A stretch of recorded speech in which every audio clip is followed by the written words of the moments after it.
What's up, family? It's Kahir the Conqueror here. Winning the battle is not worth losing the war. Would you rather win a battle or win the war? Obviously, this video is not about physical combat, but the analogy is kind of spot on with the reference. In history, because I'm not gonna lie, I've seen a couple of war documentaries here and there. I kind of like, it's like another interest, little hobby sometimes I do in my free time. And there have been situations where the losing party in history, they lost. But at the time, they won a battle.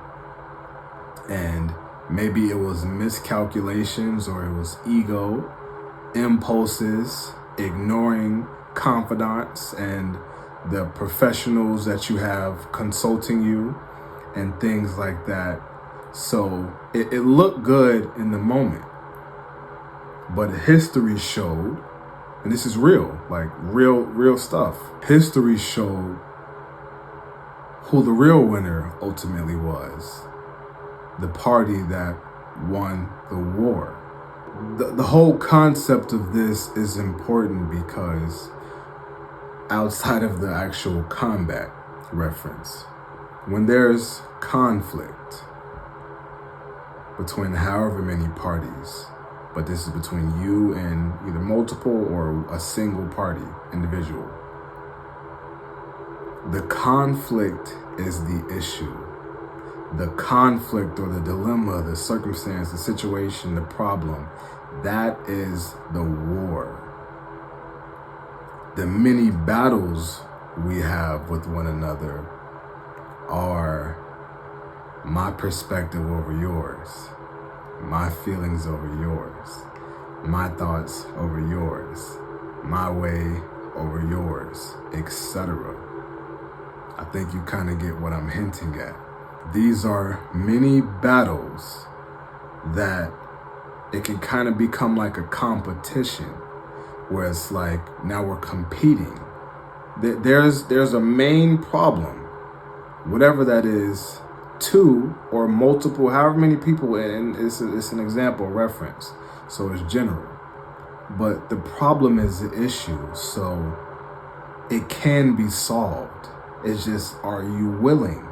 Can you compromise? Can you be understanding and empathetic and put yourself in another person or party's however many shoes? So it's not really worth it to win a battle. It's not worth it to be competing in competition, going against somebody and you lose the war. Now, not to sound like, I know it makes sense, but like just to make sure like things don't fly over. Usually this example probably will be for people you care about, people you love, people in your life, people that matter something to you. It doesn't always have to be, because they can be in business, it can be etc. But see, where I insert myself is, I don't know if younger Kahir, I don't know if the other versions of me, I don't remember per se, if it was a competition kind of thing, if I was competing. But we are individual people with our own little stuff going on. So sometimes you kind of want that to be the focal point because it's me. Even if there's a situation involving, there's you, there's your perspective.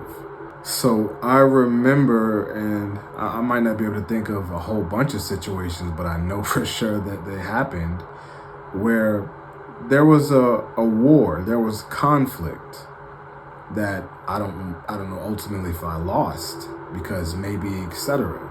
The focus was on winning battles. The focus was on my point, my perspective, how I felt. And sometimes it can be difficult to see the middle ground between that. Sometimes it can be difficult to face that when two people or multiple parties, etc., are battling one another, when it's like that is not actually the issue. So again, to weave and connect some things, especially like maybe in friendships or in romantic relationships where it's like there was conflict or a problem, a situation, a dilemma, a circumstance that like a lot of stuff really is more solvable than we admit or than we believe or than it seems. Like, do you know, not just for me, but like if you really think about it, how many situations dissipate, how many relationships come to a close and we fall out and whatever happens in between over miscommunication, over a lack of communication. See, we go back to the point, we're winning battles, we're losing the war, we're not focusing on the conflict, we're not solving it together. And it does take willing individuals on both sides. But as I mentioned, I definitely know that I could have done better by not being so hyper fixated on maybe competing to prove my point, to get across how I felt and you see what I mean?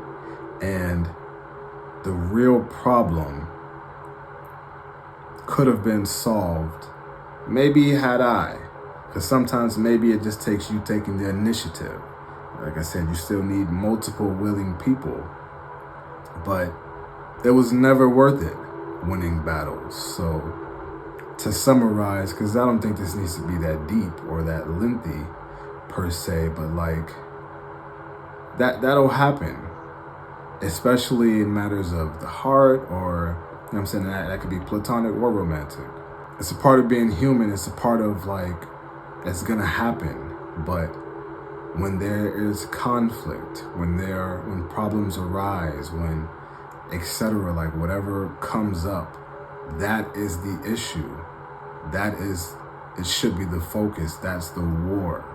If you focus on winning the battle and you're competing instead of working together or anything similar to that, it's not really worth it. Doesn't mean everything's meant, doesn't mean everything is alignment and some etc. But try to focus on actually focusing on what really matters. Like if somebody matters to you, you care about somebody and they do you and it's mutual. However many parties, business, romance, it doesn't matter. Don't let conflict